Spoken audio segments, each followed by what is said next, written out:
Hello and welcome back to my channel. And today we're going to start the age of the Mauryas from ancient history.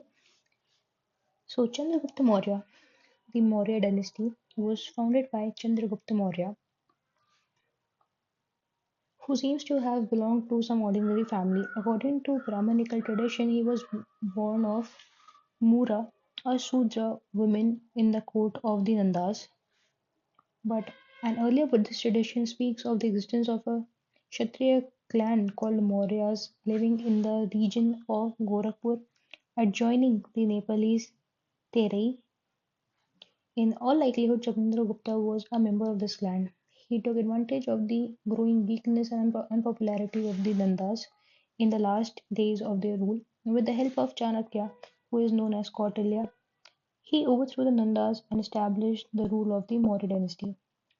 Justin, a Greek writer, says that Chandragupta overran the whole of India with an army of 600,000. This may or may not be true, but Chandragupta liberated northwestern India from the thraldom of Seleucus, who ruled over the area west of the Indus.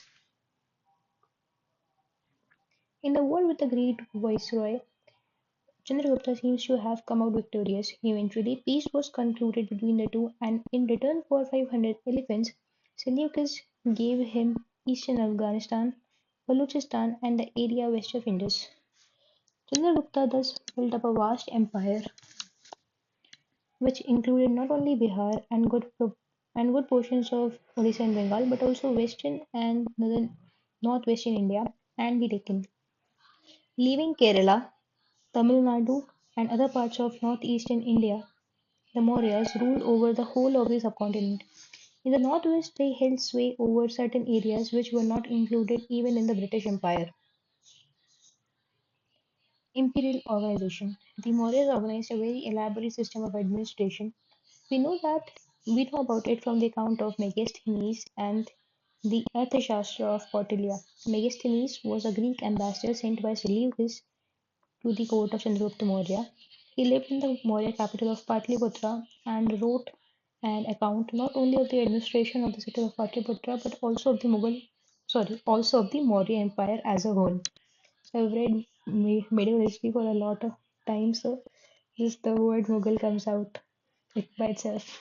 So anyways, the account of Megasthenes does not survive in full, but quotations occur in the works of several subsequent Greek writers. These fragments have been collected and published in the form of a book, which throws valuable light on the administration, society, and economy of the Maurya times. The account of Megasthenes can be supplemented by the Arthashastra of Kautilya. Although the Arthashastra was finally compiled a few centuries after the Maurya rule, some of its books contain material that is genuine and gives authentic information about the Maurya administration and economy. On the basis of these two sources, we can draw a picture of the administrative system of Chandragupta Maurya. Chandragupta Maurya was evidently an autocrat who concentrated all power in his hands. If we believe in a statement of the Arthashastra, the king had set a high ideal. He stated that in the happiness of his subjects lay his happiness, and in the troubles lay his troubles. But we do not know how far the king acted up to these norms. According to Megasthenes, the king was assisted by a council whose members were noted for wisdom. There is nothing to show that their advice was binding on the king, but from the councillors were chosen the high officers. The empire was divided into a number of provinces, and each province was placed under a prince who was a scion of the royal dynasty. The provinces were divided into still smaller units. We know from excavations that a large number of towns belonged to Maurya times, and special attention had to be paid to their administration. Patliputra, Kaushambi, Ujjain, and Takshila were the most important cities. The administration of Patliputra, which was the capital of the Mauryas, was carried on by six committees. Each committee consisted of five members. These committees were entrusted with sanitation, care of foreigners, registration of birth and death, regulation of weights and measures, and similar other functions. Various types of weights belonging to the Mauryan times have been found at several places in Bihar. In addition to these officers, the central government maintained about 2 dozen departments of the state, which controlled social and economic activities at least in the areas which were near the capital. The most striking feature of Chandragupta's administration is the maintenance of a huge army. According to the account of a Roman writer called Pliny, Chandragupta maintained 600,000 foot soldiers, 30,000 cavalry, and 9,000 elephants. Another source tells us that the Mauryas maintained 8,000 chariots. In addition to this, it seems that the Mauryas also maintained a navy. The administration of the armed forces, according to the Megasthenes, was carried on by a board of 30 officers divided into 6 committees. Each committee consisted of 5 members. It seems that the 6 wings of the armed forces army, cavalry, the elephants, the chariots, the navy, and transport were each assigned to the care of a separate committee. The Mauryan military strength was almost 3 times that of the Nalandas. This happened apparently on account of a much larger empire and far more resources. How did Chandragupta Maurya manage to meet the expenses of such a huge army? If we rely on the Arthashastra of Kautilya, it would appear that the state controlled almost all the economic activities in the realm. The state brought new land into cultivation with the help of cultivators and Shudra laborers. The virgin land, which was open to cultivation, yielded handsome income to the state in the form of revenue collected from the newly settled peasants. It seems that tax collected from the peasants varied from one-fourth to one-sixth of the produce. Those who were provided with additional facilities that the state had to pay for it. In addition to this, in times of emergency, peasants were compelled to raise more crops. Those were also levied, those were also levied on commodities brought to town for sale, and they were collected at the gates. Moreover, the state enjoyed a monopoly in mining, the sale of liquor, manufacture of arms, etc. This naturally brought money to the royal exchequer. Chandragupta thus established a well-organized administrative system and gave it a sound financial base. Ashoka from 273 to 232 BC. Chandragupta Maurya was succeeded by Bindusara, whose reign is important for continued links with the Greek princes. His son Ashoka is the greatest of the Maurya rulers. According to Buddhist tradition, he was so cruel in his early life that he killed his 99 brothers to get the throne. But since the statement is based on a legend, it may well be wrong. His biography, prepared by Buddhist writers, is so full of fiction that it cannot be taken seriously. Ashokan edicts, Ashokan edicts. I'm sorry for the noise you would have been hearing for quite some time, but because of some conversion purposes, this would be the case. So, anyway, let's go on. We can construct the history of Ashoka on the basis of his inscriptions. He is the first Indian king to speak directly to the people through his inscriptions. They were engraved on rocks and polished stone pillars mounted by capitals in the caves. They are found not only in this continent but also in Kandahar in Afghanistan. These inscriptions are in the form of 44 royal orders, and each royal order has several copies. The inscriptions were composed in Prakrit language and written in the Brahmi script throughout the greater part of the empire, but in the northwestern part they appeared in Kharoshti script, and in Kandahar in Afghanistan they were written even in Aramaic, in Greek script and Greek language. So he has used different languages for different regions. For example, the northwestern part they appear in Kharoshti script, in Kandahar in Afghanistan they were written in Aramaic, in Greek language also used, and Prakrit for other regions. These inscriptions were generally placed at ancient highways. They throw light on the career of Ashok, his external and domestic policies, and the extent of his empire. The impact of the Kalinga War. The ideology of Buddhism guided Ashoka's state policy at home and abroad. After his accession to the throne, Ashoka fought not only one major war called the Kalinga War. According to him, 100,000 people were killed in this war and 150,000 were taken prisoners. The war brought to the Brahmana priest and the Buddhist monks great suffering, which caused Ashoka much grief and remorse. So he abandoned the policy of physical occupation in favor of a policy of cultural conquest. In other words, Bheri Ghosha was replaced by Dharma Ghosha.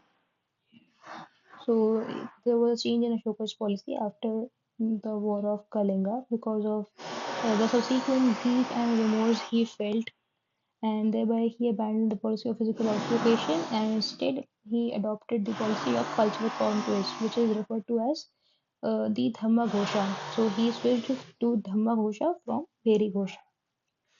We quote below the words of Ashoka from his 13th major rock edict. When he had been consecrated 8 years, the beloved of the gods, the king, Piyadasi, conquered Kalinga. 150,000 people were deported, 100,000 were killed, and many times that number perished.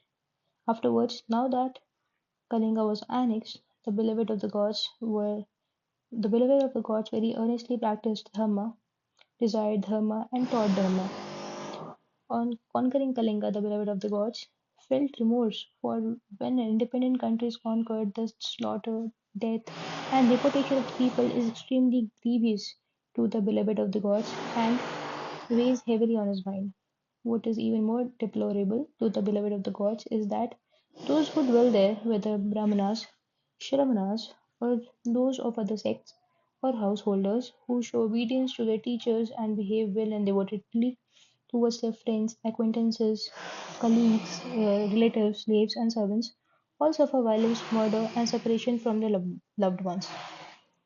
Today, if a hundredth or a thousandth part of those people who were killed or died or were deported when Kalinga was annexed were to suffer similarly, it would weigh heavily on the mind of the beloved of the gods. The beloved of the gods considers victory by Dharma to be the foremost victory.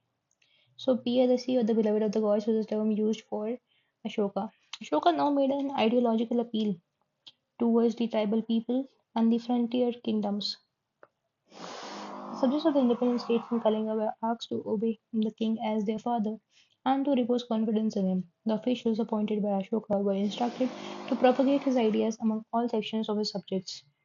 The tribal peoples were similarly asked to follow the principles of Dharma.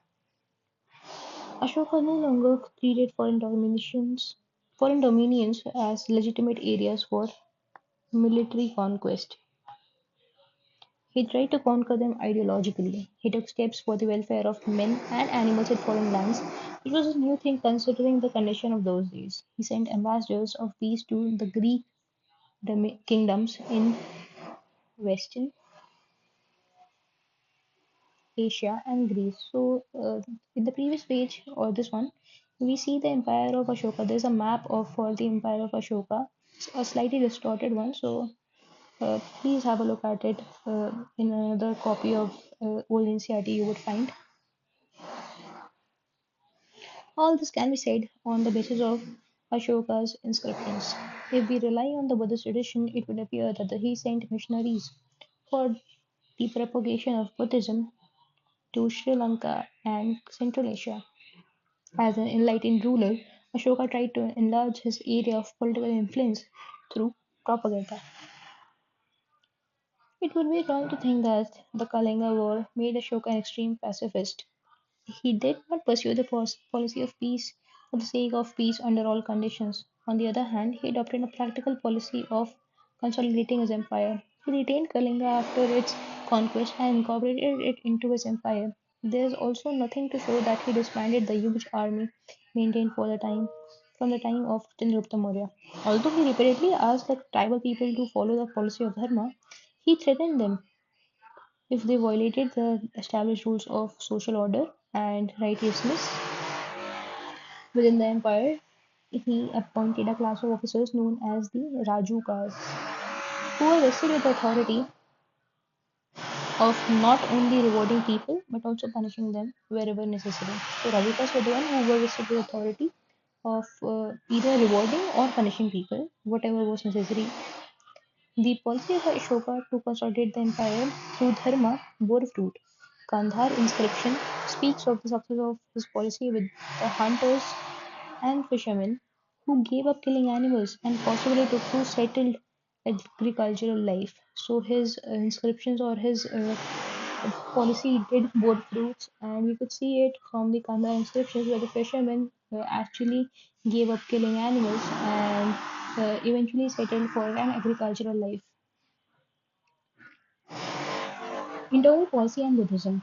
Ashoka was converted to Buddhism as a result of the Kalinga War. According to traditions, he became a monk, made huge gifts to the Buddhists, and undertook pilgrimages to the Buddhist shrines. The fact of his visiting the Buddhist shrines also resisted by the Dharma yatras mentioned in his inscriptions. According to tradition, the Buddhist council was held under the chairmanship of Ashoka's brother, and missionaries were sent not only to South India but also to Sri Lanka, Burma, and other countries to convert the people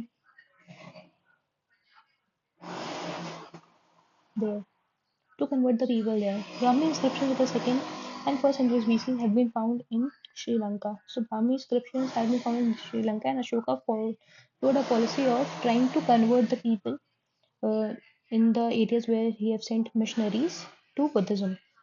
So here is an example of the Rumindal pillar inscription of Ashoka. This inscription is in Brahmi script. The language of the inscription is Prakrit. So the language is Prakrit. The tool or the script in which we write is Brahmi. So for Hindi, the language is Hindi, but the script is Devanagari. So in a similar way, Prakrit is a language which is written in the script Brahmi. The Nagari rendering and English translation of the inscription are given below. So I will read the English one. When King Devanpriya, Devanampriya Priyadarshan had been anointed 20 years, he came himself and worshipped this spot because Buddha Shakyamuni was born here. He both caused to be made a pillar stone bearing wall and caused a stone pillar to be set up here that the blessed one was born here. The village of Lumbini was exempted from uh, Bali and Bhag. Bali was tribute, Bhag was the royal share of the produce, was reduced to 1/10. Okay, so this was about the inscription where we see that Ashoka's mention is there, and about also about Buddha's birth, and uh, sorry, also about Shakyamuni, Buddha Shakyamuni's birth, and also the village of Lumini was exempted from Bali and Bhag from tribute and the royal share of the produce. Ashoka set a very high ideal for himself, and this was the ideal of paternal kingship. He repeatedly asked his officials to tell the subjects that the king looked upon them as his children. As agents of the king, the officials were also asked to take care of the people. Ashoka appointed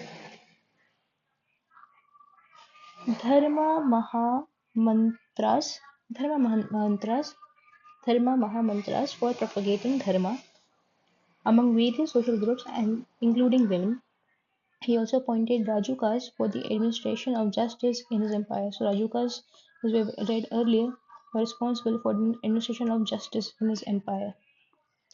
He disapproved of rituals, especially those observed by women. He forbade killing of certain birds and animals and completely prohibited the slaughter of animals in the capital. He introduced gay social functions in which people indulge in revelries. Sorry, he interdicted. He did not introduce. I'm sorry for my statement earlier.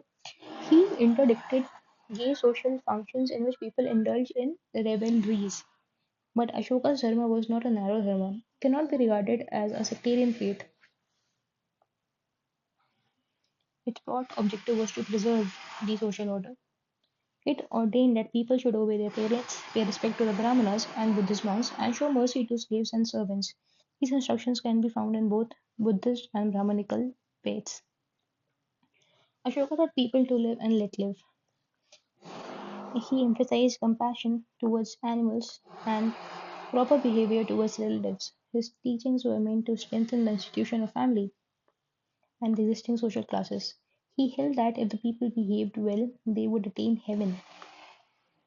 He never said that he would attain nirvana, which was the goal of Buddhist teachings. Ashoka's teachings were thus intended to maintain the existing social order on the basis of tolerance. he does not seem to have preached any sectarian faith. Ashoka's place in history. It is said that the Pacific policy of Ashoka ruined the modern empire, but this is not true. On the contrary, Ashoka has a number of achievements to his credit. He was certainly the greatest missionary ruler in the history of the ancient world. He worked with great zeal and devotion to his mission and achieved a lot both at home and abroad. Ashoka brought about the political unification of the country. He bound it further by one dharma, one language, and practically one script. So one language was Prakrit and script was Brahmi. One dharma, obviously Buddhism, called Brahmi. So he bounded further by one dharma, one language, and practically one script, Brahmi, called Brahmi, which was used in most of his inscriptions. In unifying the country, he respected such scripts as Brahmi, Kharoshthi, Aramaic, and Greek. Evidently, he also accommodated such languages as Greek, Prakrit, and Sanskrit, and various religious sects. Ashoka followed a tolerant religious policy. He did not try to foist his Buddhist faith on his subjects. On the other hand, he made gifts to non-Buddhist and even anti-Buddhist sects. Ashoka was fired with zeal for missionary activities. He deputed officials in the far-flung parts of the empire. This helped the cause of administration and also promoted cultural contacts between the developed Gangetic Basin and the backward distant provinces. The material culture typical of the heart of the empire spread to Kalinga and Lower Deccan and northern Bengal. Above all, Ashoka is important in history for his policy of peace, non-aggression, and cultural conquest. He has no model in early Indian history for pursuing such a policy, nor did such an example exist in any country except Egypt, where Akhenaten had pursued a Pacific policy in the 14th century BC. But it is obvious that Ashoka was not aware of his Egyptian predecessor. Although Kautilya advised the king to be always intent on physical conquest, Ashoka followed just the reverse policy. So he acted in, in reverse of what Kautilya had advised. He asked his successors to give up the policy of conquest and aggression, which had been followed by the Magadhan princes till the Kalinga War. He counseled them to adopt a policy of peace, which was badly needed after a period of aggressive wars lasting for 2 centuries. Ashoka consistently stuck to his policy of peace, which was badly needed after a period of aggressive wars lasting for 2 centuries. Ashoka consistently stuck to his policy, although he possessed sufficient resources and certainly maintained a huge army. He did not wage any war after the conquest of Kalinga. In this sense, Ashoka was certainly far ahead in his day and generation. However, Ashoka's policy did not make any lasting impression on his viceroys and vassals, who declared themselves independent in their respective areas after the retirement of the king in 232 BC. Similarly, the policy could not convert his neighbors who swooped on the northwestern frontier of his empire within 25 years of Ashoka's exit from power in 232 BC. So, with that, we have come to an end of this chapter. I'll see you guys in the next one. Till then, see ya. Bye.